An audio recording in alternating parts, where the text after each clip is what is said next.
Well, welcome to the first chat of Round Up the Miles. And I've got with me Jo Wilkinson, who is otherwise known as Running Jo.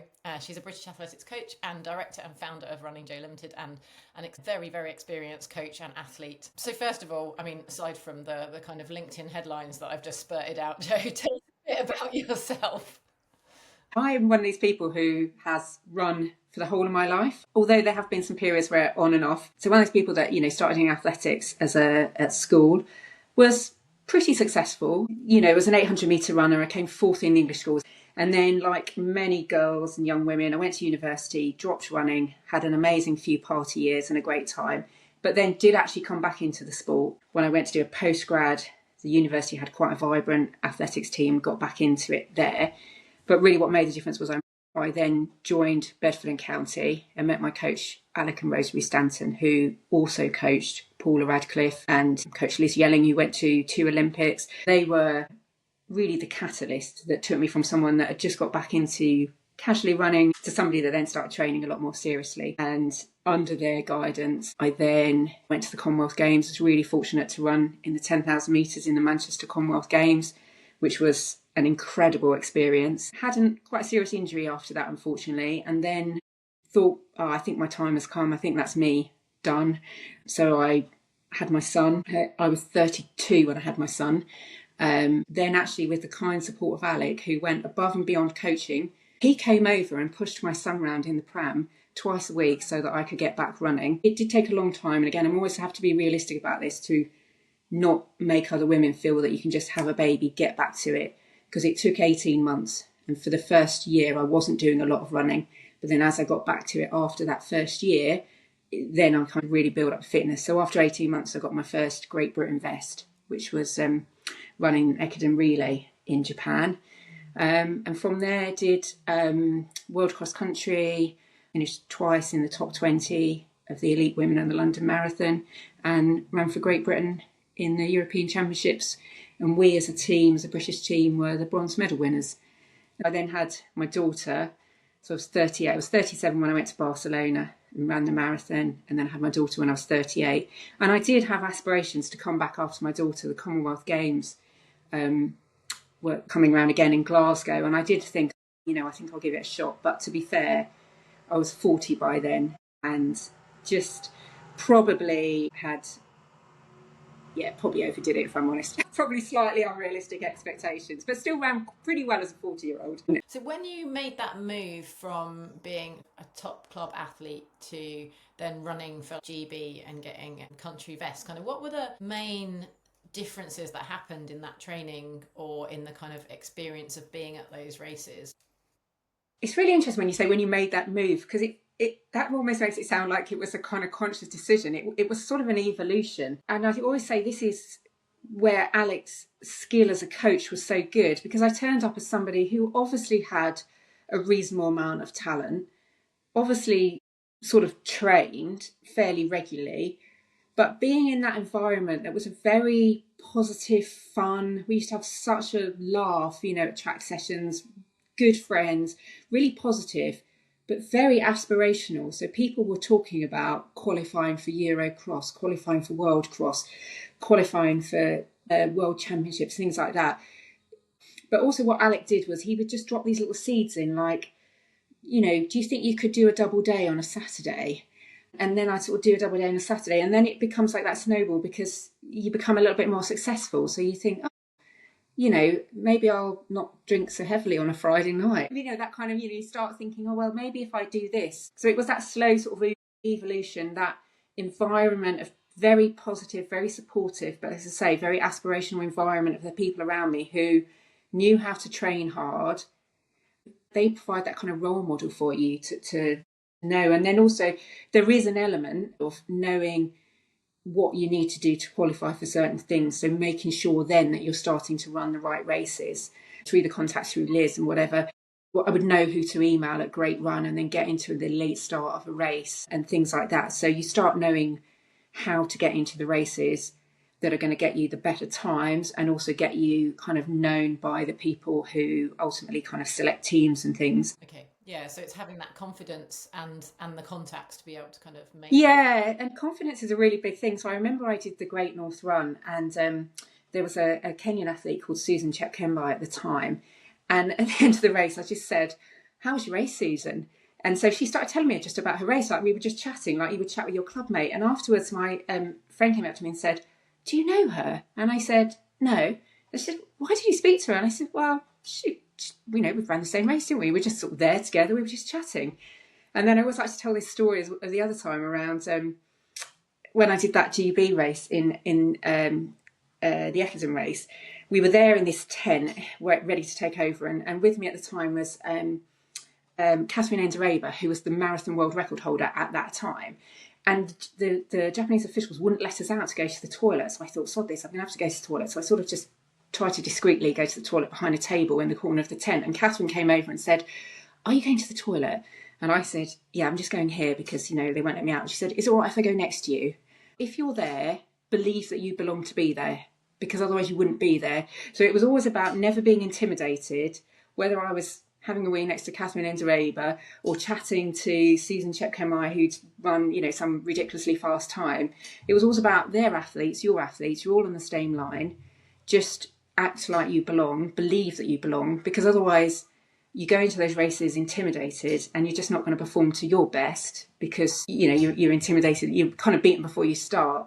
So it was always around just portraying that confidence, and then it kind of would make you confident within yourself as well, that just believe that you belong in this environment. I coach a lot of women, and I do a lot of, I would say, quite subtle work on confidence, but very conscious work on confidence, because it's so important. So that brings me on to, you now coach. What's your kind of coaching philosophy? Because I don't know if anyone's done the England Athletics coaches training. They go a lot at the beginning about coaching philosophy. So I'd love to hear from a real life experience what that looks like in real life.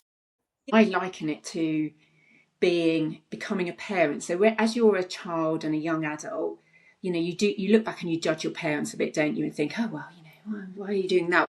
And then you have a baby and you become a parent and you suddenly think, "Oh cripes, this is a bit more complicated than I thought." And it's that you suddenly see something from a complete role reversal. And that was what I found with coaching. I'd spent my whole life being an athlete, thinking I knew everything as an athlete, and my coach was great, but just I didn't really realise what he did or how he did it until I took that step round to the other side and looked at it from these new eyes and thought, "Oh." So I'd look at the training that I'd done 4 and 8 weeks before a race, and that would give me an idea of what kind of shape I was going to be in for this race and how I might pace it and all the rest of it.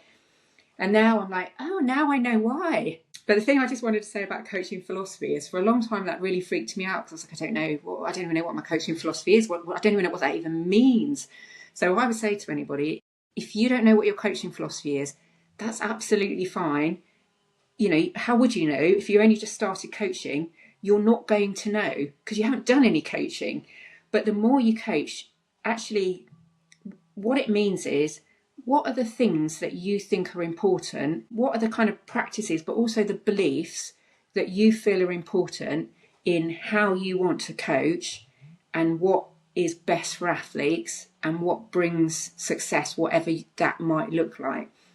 And actually, ironically, I look now at some coaches who come from a running background, albeit at whatever level that might be, but they fall into that trap themselves of thinking that every runner they coach is like them, and they are essentially coaching themselves. And I think the art to really good coaching is not coaching yourself, not basing everything on your sample size of one, but actually thinking, what is it about this person? What's going to work for them? What's their limitations? What's their strengths and weaknesses? Not what worked for me. You can take evidence from that, but it's not a defining philosophy. What you did should not be your coaching philosophy. Yeah, which makes sense when you think about the fact that actually some of the best coaches in the world were not necessarily amazing runners, because you don't need to be great at the actual practice of it to be great at Yeah, the they're very different skill sets. jigsaw of figuring people out. And I don't know about you, but I love the fact that, I mean, I'm very, very new to coaching, but I love the whole combination of trying to work out someone's brain and also work out their training as well. And sometimes I Yeah, don't know, like that thing of one person you might need to set them something slightly more stretching because they'll always dial it back, or another person you might need to set them something less because they'll always go yeah, a bit further than you want them to, and all that kind of yeah. stuff. So what is your coaching philosophy then? Go on, you say you've got it nailed down. Tell us. I know, now I've set myself up here, haven't I?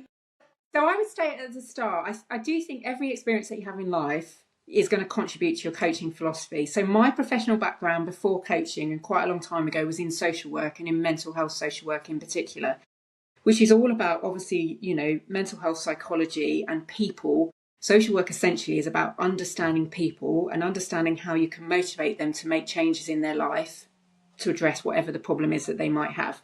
And that, to some extent, I find is very similar to coaching. So I know that my bias comes from people, psychology, and a kind of mental approach. And I suppose where I really had to learn and develop and incorporate was an understanding of physiology, because I never did sports science. I'm not a physiologist. However, I now absolutely love that stuff and find it so fascinating because it was all just so new to me. But I do think very much that good quality coaching, to me, coaching is about relationships based on top of knowledge and experience and skills. So I think the central pillar to coaching is about the relationship that you have with the athlete or the runner that you're coaching. And that is based on communication and interaction. So I work best with people and tend to, I suppose, in the end, only work with people where there is good, regular communication and feedback between us. I do think I have a good knowledge of physiology now, a good knowledge of biomechanics, kind of training principles, all of those. And I think that is really, really important. You've got to know why you're doing stuff and understand. You say, I do not understand deep biochemistry at all, but you've got to have a kind of surface understanding enough of what is training, how does training work, how does the body adapt, enough understanding of biomechanics, how do we move, all of that kind of stuff. I think for me, then, my kind of principles of how I coach people, I do actually very passionately and very fundamentally believe that health should always be a priority. And I still work in sport across all levels, from very elite levels down to people that are just starting out. And I've obviously competed at those levels myself as well. And I have seen people who you can achieve great success, but if at the end of the day it leaves you a broken person, physically or mentally, probably it wasn't worth it. And most of the time those people will say it wasn't worth it. And I think it's really important that health, you can push yourself hard, because sport is about pushing yourself. You can push yourself hard, and occasionally you fall over the line, occasionally you get damaged in some way, but that should never be to the detriment of your long-term health and well-being.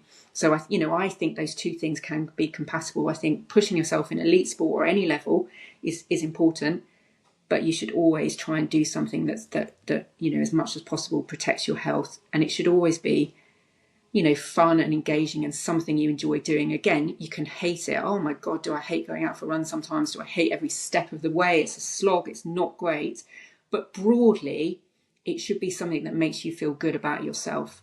And if it doesn't make you feel good about yourself, broadly, in the long term overall, then why are you doing it? Because again, I come across those people where it's punitive and negative, and that's not for me. If that's where you are and that's what you like, great. But that's not for me. That's not part of my coaching philosophy. Yeah. So those, I suppose, are my kind of principles. And then in the more kind of, I suppose, physiological sense of training, I do believe in volume. I think volume is really important. And I do believe that. While you're on that subject, is there a distance that you predominantly coach for these days? And is that relevant, or does volume go across the board, whatever distance? I mean, to be honest, volume goes across the board. I coach endurance, and endurance is about, running for an extended period of time, and you do better. And just to clarify, for volume. Again, endurance is from what to what? So I suppose endurance, I mean, let's say I touch on the broad range all the way from, so I coach on the youth talent program, which is mostly kind of 800 and 1500 meters on the track. In my professional life, the vast majority of coaching I do is marathons. But I do, and so I would say probably 2/3 of the coaching I do is for the marathon. Then there's a little overlap where probably a third, which also includes some of those 2/3, my maths here is going to be terrible, is kind of half marathon. And then probably a good quarter focus on 5K and 10K. And then a tiny slither, like I say, don't add up the percentages, are those sort of shorter distances. So predominantly 5K, 10K, half and marathon. I think for all of those distances, volume is quite important. And what I mean by volume is the total amount of running that you do on a regular basis. But again, not just for the sake of it. It has to be intentional volume. There has to be some purpose to it. But I do think volume, a lot of people don't do enough volume. They don't do enough running to support the kind of performance that they want to achieve. And again, I would say that across all levels. And it's got to fit with your life. It's got to fit with everything you do. I coach a lot of older women, and I think sometimes I often find that less is more. So I say I prioritise volume, but you know what? It's no point if it's become counterproductive. But ultimately, there should be a decent chunk of volume to what you do.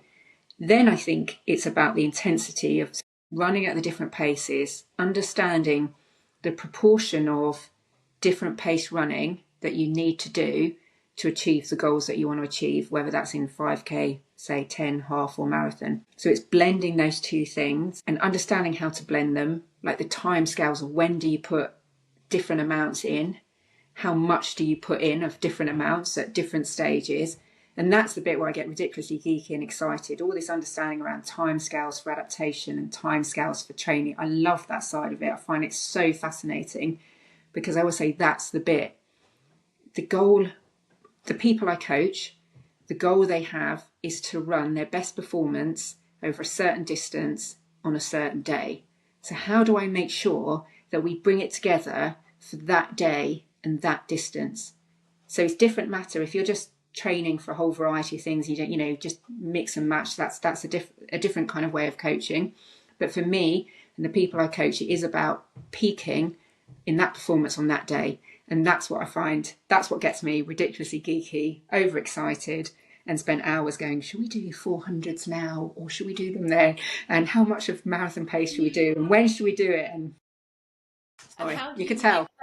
Yeah, no, I love it. And that is what interests me as well. But it also is what is completely overwhelming to me at the moment. So from an athlete point of view and from a very selfish trying to learn to be a coach point of view, how both like how do you even make that decision? Do you have particular reading or listening stuff that you've learned from? And also, what as a coach, I think quite a lot of your athletes maybe are remote. What do you look for? What metrics are you looking for? What feedback are you looking for from your athletes? Because I think a lot of people are remote coach now, aren't they? And might have, some people might use apps for better or worse. Some people might use real life coaches, but like, what actually are those real life coaches delving into? What do they want to see? How do they make those judgments? And also, like, yeah, what resources have you used to learn how to do that time scale peaking? So I would say from the start, just go out and coach some people. It sounds really straightforward.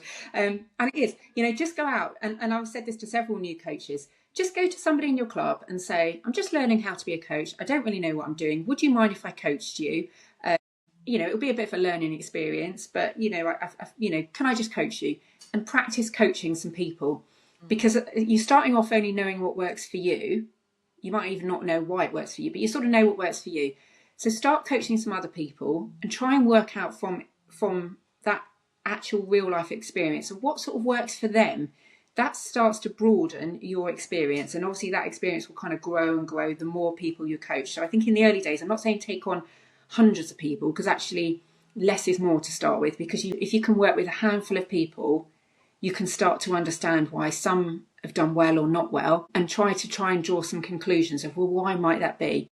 Then I think talk to other coaches, ask some questions. I've got this person, they run this and they want to run that.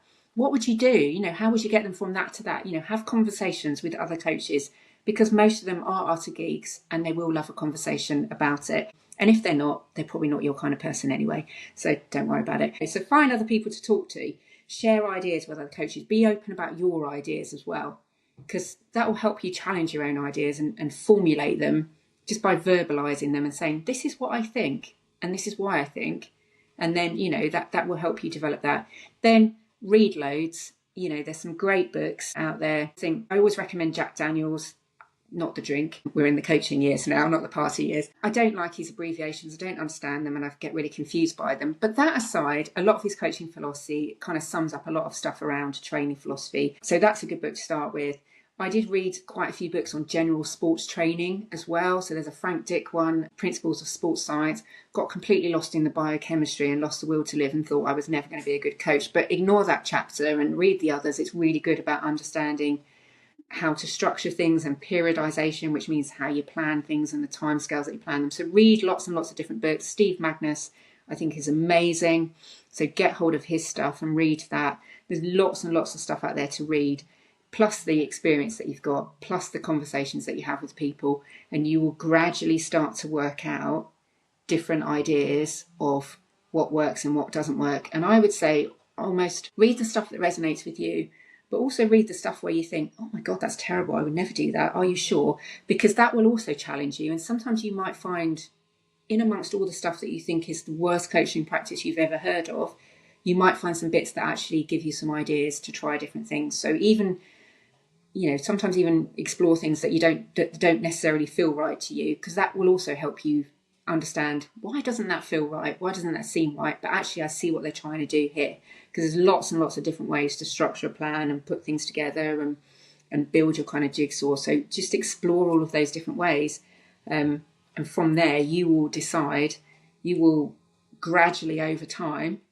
And I've been coaching, 2018. So where are we now? Coming up for 8 years.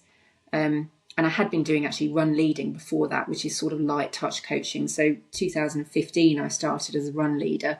So for 10 years, over 10 years, I've gradually built up what I think works. But I wouldn't say I have the answer to everything for every person. But I have more of an idea of what works now than I did then from all of that put together.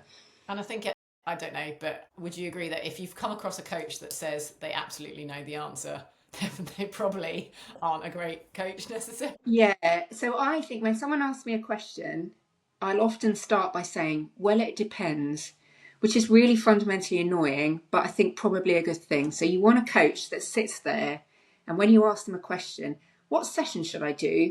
Or what's the best session to make me a fast 5K runner? If somebody just says, 5K, blah, blah, blah, I'd probably think, do you know what? I'm not sure about your coaching. If they said, well, it depends. How much volume have you done? What's your weekly mileage? Where do you do this? I quite like this session, but then this session, they're probably a much better coach, because they're not just giving you one off the shelf. 5K is a great session. I have nothing against it. I use it a lot myself, but it's not the right session for everybody at the right time. So you want somebody that can recognise the nuance.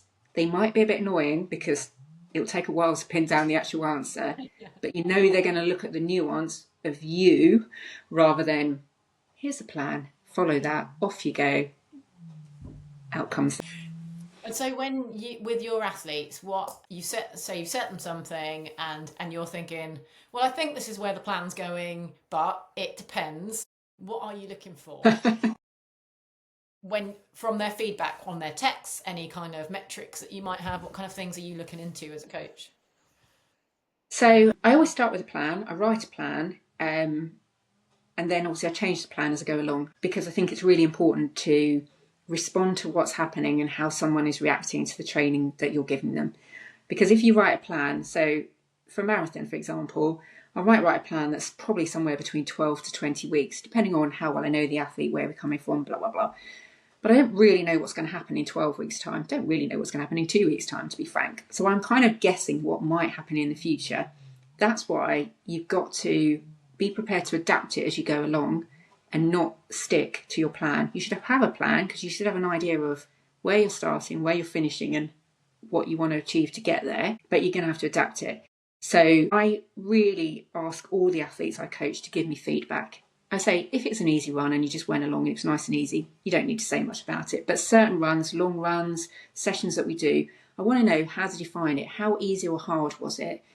What else might be going on in life? Because that was one thing that Alec taught me. He used to say to me all the time, you're not Paula. He used to drive me mad. I was like, but I want to be Paula. And he'd say, what do you think Paula did today? I'd be like, I don't know. And he said, well, she got up, trained, slept for a few hours in the afternoon, and then did some more training. What did you do today? And I'd say, oh, well, I went to court, got a warrant, then we kicked someone's door down, then we had to restrain them, take them to the hospital, and, blah, blah, blah. And he'd be like, well, that's a very different day, isn't it? So you need to know what's going on in people's lives, because if you're really tired or stressed, or you have these other things going on, that's going to affect the quality of the training that you do. So I might look at it and think, wow, Jill, you've had a right shocker on that session there. And then you tell me you're 18 months, didn't sleep all night, your mum fell down the stairs and was in A&E, and all this stress was going on. Your mum is fine. You know what I mean? My coach and I were exchanging text messages at 4 o'clock this morning. So yeah, very much. So Yeah, go on, carry on. yeah, so what's going on as well? Then I look at the actual data itself, because I'm an utter geek, as you might have noticed. So I'll look at, the paces, what they've done. How do those paces reflect what I wanted them to run and what I wanted to get from the training session? So obviously we train at all kinds of different paces. So, again, if are they holding marathon pace quite comfortably? So thinking about the marathon in specific, you should be able to run your marathon pace quite comfortably. After all, you've got to run it for 26 miles, which is quite a long way. So if you're only running it for 2 or 3 miles, you should be able to really breeze that out without too many problems. If you're really struggling to do that, even in the early stages of a marathon block, I would ask myself, is that really your marathon pace? So I'll look at the pace that people are running, but I'll also ask them, I do a lot of work on pace. I blend pace and effort. And I would say to people, how easy was that pace? But also I want to get a context of, was the wind blowing? Like, did you have a headwind? What shoes were you wearing? That's where you really need to keep an eye on athletes. What shoes were you wearing for this? Were you wearing your top quality race shoes so that you could hit the pace I said I wanted you to hit? Or were you wearing a pair of bog standard training shoes, and therefore I know that actually you're really comfortable with that pace? So I will look at the pace that they're doing. I look at how they held it. I'm a great one for, I talk about tabletops in intervals. I want your intervals to look like a tabletop, not like a ski slope where you set off too fast and then the whole thing went down like that. I want it to, can you hold that pace consistently for that interval and across the whole of the session? So not across the whole of each interval and across the session as a whole. Can you hold that pace for the whole block of threshold that we did?